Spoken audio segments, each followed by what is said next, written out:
I'm Doug Doyle with The Art of the Story.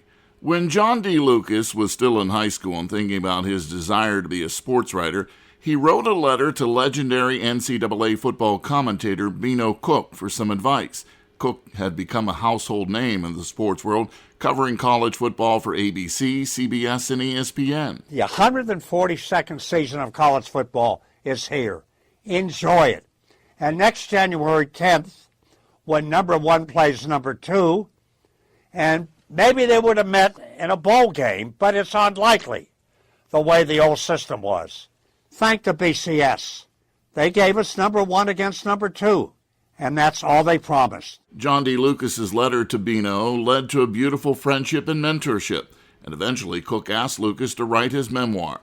Beano Cook died in 2012, but fulfilling a promise, Lucas, a 1999 graduate of Notre Dame, is out with his second book, Beano Cook, Haven't They Suffered Enough? An unbelievable career in sports, PR, and television. When Roone Arledge, who was, the president of ABC Sports, later became president of ABC News, one of the most important figures in the history of television, the entire medium. When he hired Beano, he was hiring kind of the world's biggest college football fan. And he was letting this guy who would, be sitting at the White Valley Club or someplace like that talking about college football, he put him in front of the camera and let him do his thing on a national audience.